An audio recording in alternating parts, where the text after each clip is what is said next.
Shelby, let's go, my dad bellows from the dining room. Oh crap, this is it. Even the thought of what I'm about to do causes my stomach to churn and my hands to sweat. Okay, Dad, I'll be there, I say meekly in return. I locate my jacket and slowly shove my arms into the sleeves. Slowly, I drag my feet to the carpeted dining room where the devil himself is holding the gray car key. He gives me a smirk, satisfied by my shaking hands and ghost white face. Chuckling to himself, he leads me to the garage. Inside is the Carolina Blue 2005 Scion TC that causes all of my nightmares. The car is gorgeous, both inside and out, but there is just one fault that makes it the worst car in the world: the clutch. Even thinking about it makes chills run down my back. Cars are not supposed to have 3 pedals, yet this beautiful car has been ruined by the dreaded 3rd pedal. Dad slides into the passenger seat and averts his eyes to me. My fingers fumble for the seatbelt. My chest rises and falls with the rapid rate of my breathing.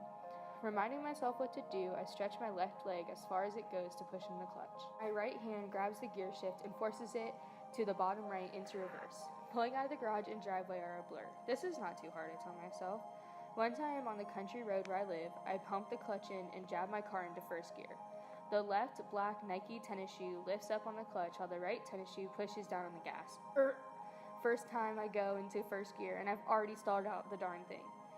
Take a deep breath and start again, Dad tells me. I follow the same steps and somehow my car starts to go forward. The proud look on my dad's face allows me to take a deep breath and calm down. At every stop, there is a 50-50 chance of me stalling out, but over time I become less scared. My dad is there to give me directions and correct me when I do something wrong. We are almost home when I stall out at an intersection. Cars are waiting on me to turn, but no matter how hard I try to get my car into first, I just can't do it. Shelby, take a deep breath. You're fine. I'm right here. There's no reason to panic. I'm right here. Put your foot on the clutch, and I'll slowly take your foot off the clutch and give it a little gas, he tells me calmly.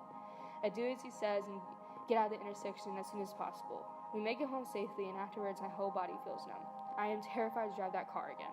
My dad sees me when I get into the house and says, I know it was scary for the both of us, but I'm proud of you. He gives me a pat on the shoulder and walks away. The air smells like grain and pungent flowers. A light wind in the air pushes my hair in front of my face. Every once in a while, I start to cough from the cold I had last week. Khaki shorts sit on my hips, and an old t-shirt fits tighter on my upper body. Carter, Spencer, Grace, and Sarah all live in the same apartment complex as me. Carter and I are both 10, and we are the oldest of the group. Hey, Shelby, do you want to play in the creek? Asked Carter. I had a crush on him at the time, so I said yes, when in actuality, I didn't want to play in the creek at all. Looking down at my teal Skechers, I decide they are proper for playing in the creek. They are my outdoor shoes, as my dad calls them. There are more than a few tears in them, and the Skechers logo is fading along the side. The grassy hill leads us down by the creek. I can hear the soft water go over the rocks and smooth pebbles. Carter is the first one to go in the creek. My feet follow the same shoe steps, so I can get the least amount of mud on them as possible. Almost immediately, my Skechers are filled with water and drench my socks. Mud starts to cake the bottom of my shoe, but I continue to move forward after the cutest boy I know. Sarah, Grace, and Spencer enter the creek after me. In front of me, I see Carter point out his finger at a hole the size of a tennis ball.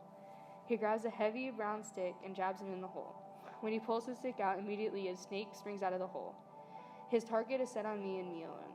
His thick, fat body rushes after me.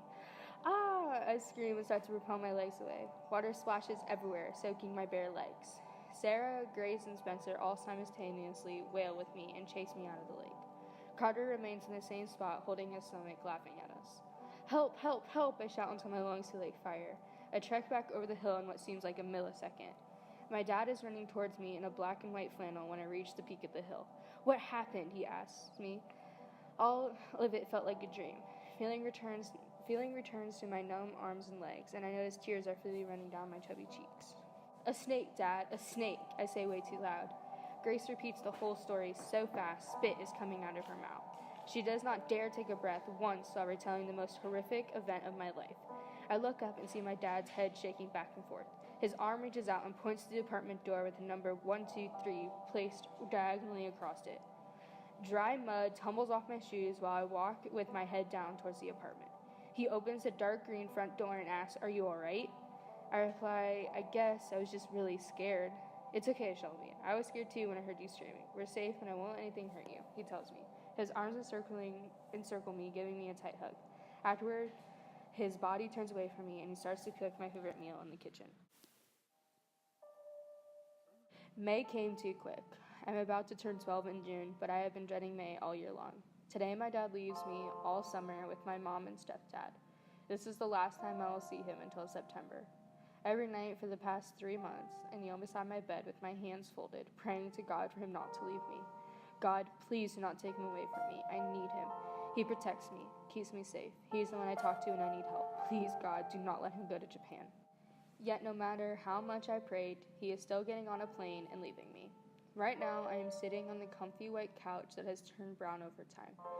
Dad is walking down the stairwell holding his enormous suitcase that I want to sneak into. Maybe when he is not looking, I will.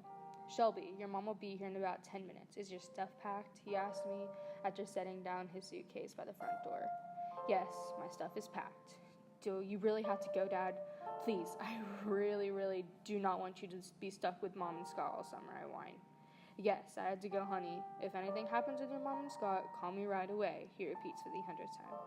For a while now, I have witnessed fights between my stepdad, Scott, and Mom. Sometimes he threatens to kick us out of the house. Every night they have had a fight, I grab my phone and call my dad. In his soothing voice, he calms me down better than my lavender lotion. He will not hang up until he is sure I am safe and asleep. Always, Dad. I rise from the couch and go over to him. His knees make a popping sound as he kneels to hug me. I know I will not be here if anything happens, but I'm just a phone call away. I'm sorry I'll miss your birthday. I'll give you your gift as soon as I get back. I promise, he says while my ear is pressed up against his green pocket t-shirt, listening to the thumping of his heart. It's okay, Dad. I will Skype you as soon as I wake up on my birthday, I say, trying to hide my tears from him. He lightly pushes me back to look at my face. I see tears running down his cheeks into his trimmed beard speckled with gray. He thumbs gently away my own tears. There is a knocking at the door, and I know this is goodbye. I breathe deep through my nose and answer the door because it always takes Dad a minute, so stand up. Hey, baby girl, Mom says as hello. Hi, Mom, I say solemnly. You ready, Ryan? My mom asks, looking at the stuffed suitcase and carry-on piled by the front door. Yes, I'm all ready, Dad replies. Ever since the fights with Mom and Scott, the relationship between my parents has been rough. One time, I heard my dad on the phone with my mom yelling at her about it. Come here, beautiful girl, Dad says to me with his arms wide open. It takes me 2 steps before I'm leaping into his arms. He lifts me up and spins me around. I love you so much. Call me whenever you want. Even when I'm not with you, I'm always thinking about you. I will be back before you know it, he finishes saying when he lets me down. I'm scared for you to leave. What if Scott kicks us out? I ask. You call me, and I'll leave and come get you, he tells me. We both know that he is not allowed to leave Japan while he is there, but he wants to make me feel better. In that moment, I realize he is scared to leave me too. The moment is bittersweet because as much as I do want him not to leave me, I am glad I have someone who is scared too. I am not alone in my